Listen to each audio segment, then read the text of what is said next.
Assalamualaikum warahmatullahi wabarakatuh. Saya Andini Ramadhani dengan nomor induk mahasiswa 210608501022 dari jurusan Pendidikan Antropologi, Fakultas Ilmu Sosial dan Hukum. Pada kesempatan kali ini, saya akan menjelaskan tentang teori materialisme kebudayaan dari mata kuliah Teori-Teori Antropologi Klasik oleh dosen pengampu Siti Junaida, SAG, MPD, MA.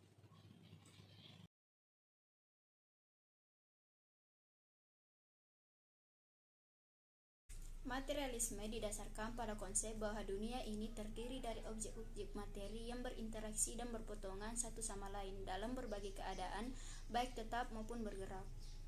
Kaum materialis memandang manusia sebagai materi, realitis konkret bersama dengan produk-produk pikiran manusia dan perilaku manusia yang terdiri dari objek-objek fisik seperti peralatan dan benda-benda dan produk pikiran seperti teknologi, ilmu pengetahuan, nilai-nilai, hukum, agama, dan kebudayaan. Daya tarik terbesar materialisme pada masa kini adalah pendekatannya yang sesuai dengan prinsip-prinsip teori metode ilmiah yang berlandaskan pada data empiris untuk mendukung dan memverifikasi hipotesis-hipotesis dalam ilmu-ilmu sosial. Materialisme kebudayaan tidak dapat dilepaskan dari nama Marvin Harris. Materialisme kebudayaan didasarkan pada konsep bahwa kondisi-kondisi materi masyarakat menentukan kesadaran manusia dan bukan sebaliknya. Harris sangat dipengaruhi gagasan Marvis tentang basis atau base dan suprastruktur atau superstruktur. Ia menyebut basis sebagai infrastruktur. Ia memodifikasi skema Marvis dengan memasukkan unsur reproduksi manusia ke dalam basis atau infrastruktur. Bersama-sama dengan mode ekonomi dari produksi, selain itu, ia juga mengusulkan suatu kategori antara yakni struktur di antara basis dan suprastruktur, suatu kategori yang tidak terdapat dalam skema Marvis. Harris memandang ketiga kategori tersebut yaitu basis, struktur, dan suprastruktur sebagai fenomena etik.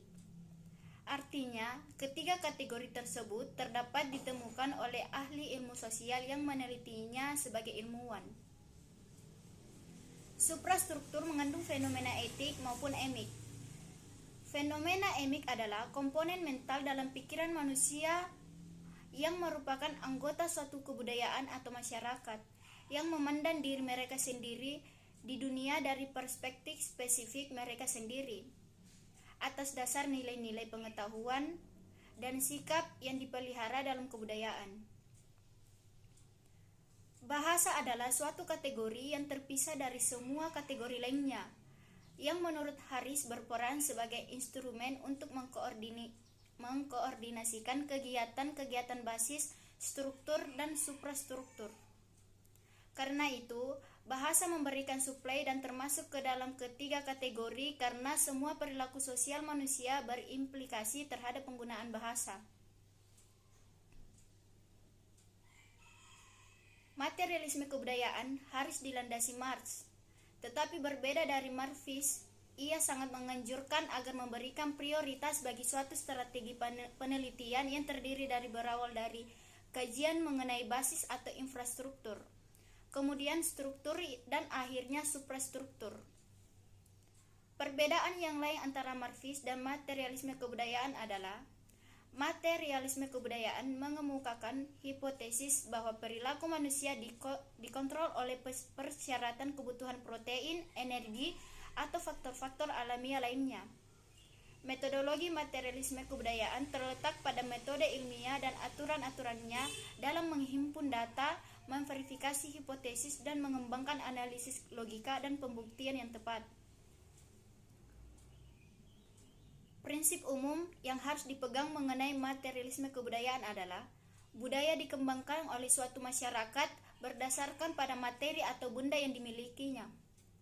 Selain itu, materialisme kebudayaan berbanding lurus dengan benda-benda yang dimiliki suatu masyarakat dalam suatu wilayah tertentu dan kebudayaan berkembang seiring dengan berkembangnya pemikiran manusia. Struktur universal sistem sosial budaya yang dikonsepsikan oleh materialisme kebudayaan terletak pada konstanta biologi dan psikologi dari hakikat alamiah manusia, dan pada pembedaan antara pikiran dan perilaku, emik dan etik.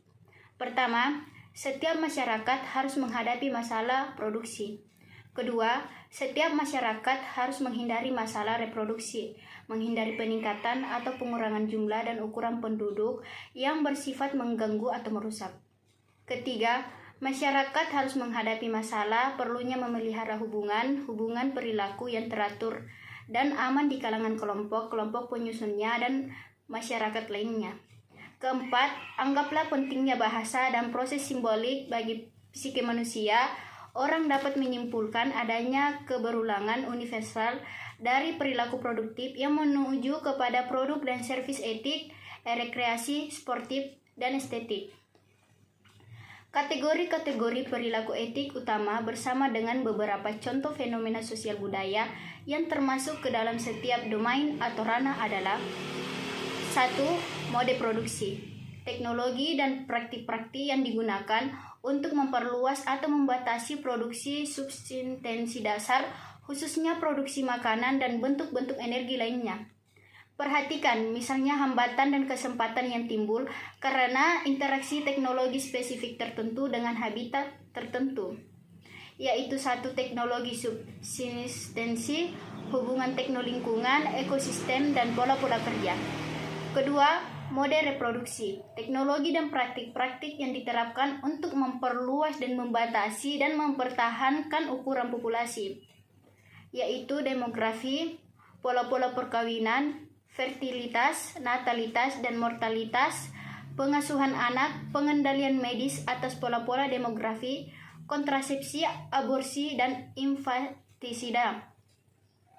Ketiga, ekonomi domestik, yaitu pembagian kerja domestik, pengorganisasian reproduksi dan produksi dasar, tukar-menukar dan konsumsi dalam rumah tangga, apartemen, atau tatanan domestik lainnya. Struktur keluarga, sosialisasi domestik, enkulturasi, pendidikan, peranan usia dan jenis kelamin, disiplin domestik, hierarki, dan sanksi. Keempat, ekonomi politik, organisasi politik, faksi, klub, asosiasi, korporasi, pengorganisasian reproduksi, produksi, pertukaran dan konsumsi dalam dan di antara band-band desa-desa, negara, dan kerajaan. Pembagian kerja, pajak, dan pungutan sosialisasi politik, enkulturasi, pendidikan kelas, kasta, hierarki, kota-kota disiplin, kontrol polisi atau tentara dan perang. Suprastruktur perilaku yaitu seni musik, tari-tarian, sastra, periklanan, ritual, olahraga, permainan, hobi, dan ilmu pengetahuan. Marvin Harris dapat menyederhanakan kategori-kategori di atas dengan menghubungkan mode reproduksi dan produksi bersama di bawah rubrik infrastruktur, dan menggabungkan ekonomi domestik dan ekonomi politik di bawah rubrik struktur. Maka, terbentuklah skema tripraktik sebagai berikut, yaitu infrastruktur atau produksi dan reproduksi, kedua struktur atau ekonomi domestik dan ekonomi politik, dan yang ketiga suprastruktur atau suprastruktur perilaku. Materialisme budaya adalah sebuah paradigma yang prinsip-prinsipnya tampaknya relevan bagi tata laku penyelenggaraan riset dan pengembangan teori dalam seluruh bidang dan subbidang antropologi. Bagi kaum materialis budaya, apakah mereka seorang antropolog budaya, arkeolog, antropolog biologi, atau ahli bahasa, pengalaman intelektual utama antropologi bukanlah etnografi, tetapi pertukaran data dan teori di antara bidang dan subbidang yang berbeda-beda, yang terkait dengan studi global, komparatif, diakronis, dan sinkronis tentang umat manusia dan studi-studi lainnya.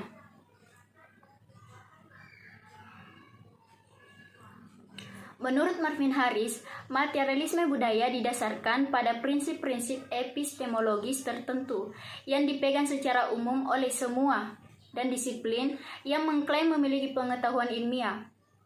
Pengetahuan ilmiah itu didapat melalui operasi-operasi yang bisa diulang dan terbuka atau publik, yaitu lewat observasi dan transformasi logis.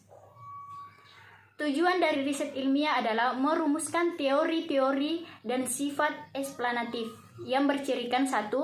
Prediktif atau retrodiktif. 2. Bisa dites atau bisa ditunjukkan salahnya. 3. Sangat ketat. 4. Dari cakupan yang luas. Dan yang kelima, bisa dipadukan atau kumulatif dalam kumpulan teori-teori yang koheren dan meluas atau expanded. Listiono Santoso mengatakan bahwa materialisme pada dasarnya bentuk yang paling tadikal dari paham naturalisme.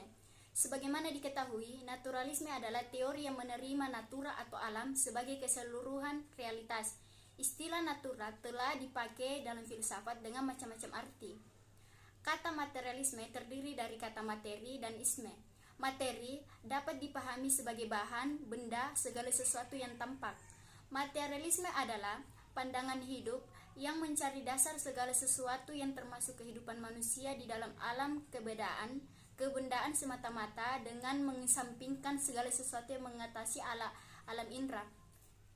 Sementara itu, orang-orang yang hidupnya berorientasi kepada materi disebut sebagai materialis. Orang-orang ini adalah para pengusung paham atau ajaran materialisme atau juga orang yang mementingkan kebendaan semata seperti harta, uang, dan sebagainya. Materialisme adalah paham dalam filsafat yang menyatakan bahwa yang dapat dikatakan benar-benar adalah materi. Pada dasarnya, semua hal terdiri atas materi dan semua fenomena adalah hasil interaksi material. Materi adalah satu-satunya substansi sebagai teori materialisme termasuk paham ontologi monistik. Akan tetapi, materialisme berbeda dengan teori ontologis yang didasarkan pada dualisme atau pluralisme. Dalam memberikan penjelasan tunggal tentang realitas, materialisme berseberangan dengan idealisme. Materialisme tidak mengakui entitas-entitas non-material seperti roh, hantu, setan, dan malaikat. Pelaku-pelaku imaterial tidak ada. Tidak ada Allah atau dunia adikodrati. Realitas satu-satunya adalah materi dan segala sesuatu merupakan manifestasi dari aktivitas materi. Materi dan aktivitasnya bersifat abadi. Tidak ada penggerak pertama atau sebab pertama, tidak ada kehidupan, tidak ada pikiran yang kekal, semua gejala berubah. Akhirnya melampaui eksistensi yang kembali lagi ke dasar material primordial abadi dalam suatu peralihan wujud yang abadi dari materi.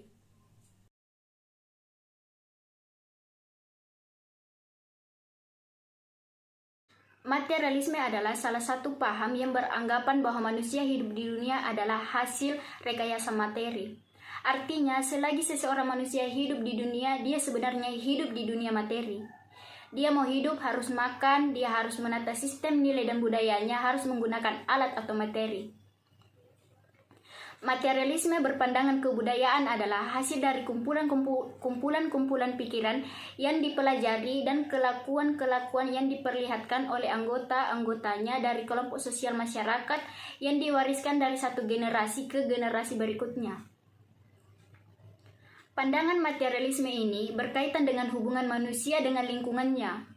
Oleh Marvis Harris disebut variabel yang bersifat empiris dan ini diistilahkan dengan teknologi, ekonomi, dan teknologi lingkungan. Kebudayaan bukanlah hal-hal yang irasional, yang tidak dapat dimengerti, yang penuh dengan subjektivitas tetapi bersifat material, dapat jelas dan dapat diukur. Dalam kaitan ini, kebudayaan didefinisikan sebagai kumpulan dari pikiran-pikiran yang dipelajari dan kelakuan-kelakuan yang diperlihatkan oleh anggota-anggota dari kelompok-kelompok sosial. Semua ini diwariskan dari satu generasi ke generasi berikutnya. Ciri-ciri paham materialisme ada 5 dasar ideologi yang dijadikan dasar keyakinan paham ini, yaitu 1. Segala yang ada atau wujud berasal dari satu sumber yaitu materi atau mahdah. 2. Tidak meyakini adanya alam gaib. 3. Menjadikan panca indera sebagai satu-satunya alat mencapai ilmu. 4. Memposisikan ilmu sebagai pengganti agama dalam peletakan hukum. Dan yang kelima, menjadikan kecondongan dan tabiat manusia sebagai akhlat. Adalah sebuah paham garis pemikiran di mana manusia sebagai narasumber dan juga sebagai resolusi dari tindakan yang sudah ada dengan jalan dialektis. Materialisme budaya sebuah merupakan pendekatan yang berangkat dari konsep materialismenya Marx. Materialisme ini selalu dikaitkan dengan nama Marvin Harris, yang nama mengusulkan pendekatan itu sendiri. Pendekatan ini didasarkan pada konsep bahwa kondisi-kondisi materi masyarakat menentukan kesadaran manusia, bukan sebaliknya. Marvin Harris sangat dipengaruhi gagasan Marx tentang basis atau base dan suprastruktur atau superstruktur. La menyebut basis sebagai infrastruktur, suatu istilah umum dalam ilmu-ilmu sosial lainnya, yakni geografi. Ia memodifikasi skema Marxis dengan memasukkan unsur-unsur reproduksi manusia ke dalam basis atau infrastruktur, bersama-sama dengan mode ekonomi dari produksi. Selain itu, ia juga mengusulkan suatu kategori antara yakni struktur diantarakan basis dan suprastruktur, suatu kategori yang tidak terdapat dalam skema Marxis. Ketiga kategori tersebut, yakni basis, struktur, dan suprastruktur, dilihat sebagai fenomena etik. Artinya, ketiga kategori tersebut dapat ditemukan oleh ahli ilmu sosial yang menelitinya sebagai ilmuwan. Satu kategori suprastruktur atau yang secara luas adalah gejala ideologi dan mental, mengandung fenomena etik maupun emik. Fenomena emik adalah komponen mental dalam pikiran orang-orang yang merupakan anggota suatu kebudayaan atau masyarakat yang memandang diri mereka sendiri dan dunia dari perspektif spesifik mereka sendiri atas dasar nilai-nilai pengetahuan dan sikap yang dipelihara dalam kebudayaan. Bahasa adalah suatu kategori yang terpisah dari semua kategori yang lain, yang menurut Harris berperan sebagai instrumen untuk mengordinasikan kegiatan-kegiatan basis struktur dan suprastruktur. Karena itu, bahasa memberikan suplai dan termasuk ke dalam ketiga kategori karena semua perilaku sosial manusia berimplikasi terhadap penggunaan bahasa. Harris menganggap pendekatan etik atau dari sudut pandang ilmu sosial sebagai strategi penelitian prioritas untuk mengembangkan penjelasan fenomena sosial manusia. Ia tidak dapat menolak eksplanasi mental, suprastruktur yakni emik memiliki otonom yang tingkat tertentu terpisah dari eksplanasi etik. Akan tetapi, ia lebih memprioritaskan pada analisa etik, dan ia juga memberikan prioritas pertama penelitian tentang basis atau infrastruktur karena seperti halnya Marxis, ia yakni bahwa analisis basis akan menghasilkan keteraturan dasar dalam hubungan interaksi antara kebudayaan dan alam. Materialisme adalah salah satu paham yang beranggapan bahwa manusia hidup di dunia adalah hasil rekayasa materi. Artinya, selagi seseorang manusia hidup di dunia, dia sebenarnya hidup di dunia materi. Dia mau hidup harus makan, dia mau menata sistem nilai dan budayanya harus menggunakan alat atau materi. Materialisme berpandangan kebudayaan adalah hasil dari kumpulan pikiran-pikiran yang dipelajari dan kelakuan-kelakuan yang diperlihatkan oleh anggota-anggota dari kelompok sosial masyarakat yang dihasilkan dari satu generasi ke generasi berikutnya. Materialisme paham ajaran yang menekankan keunggulan faktor-faktor material atas yang spiritual dan dalam metafisika, teori nilai, fisiologi, epistemologi, atau penjelasan historis. Ada beberapa macam materialisme, yaitu materialisme biologis, materialisme parsial, materialisme antropologis, materialisme dialektis, dan materialisme historis. Materialisme kebudayaan dikritik terutama karena konsentrasinya pada infrastruktur sehingga tampak mengecilkan arti penting ideologi dan kegiatan politik sebagai kekuatan perubahan atau determinisme infrastruktur. Terhadap kritik ini, Harris mengatakan bahwa ia tidak dapat menolak peranan aktivisme politik dalam mengubah sistem sosial. Ia juga memandang ideologi memiliki peran dalam proses percepatan atau perlambatan bagi perubahan dalam infrastruktur. Namun, Ia menegaskan bahwa apabila kondisi-kondisi dalam infrastruktur tidak matang, maka tidak akan ada aktivisme politik yang membawa perubahan. Itulah hasil penjelasan dari saya tentang teori materialisme kebudayaan. Lebih dan kurangnya mohon dimaafkan. Wabillahi taufiq wal hidayah. Wassalamualaikum warahmatullahi wabarakatuh.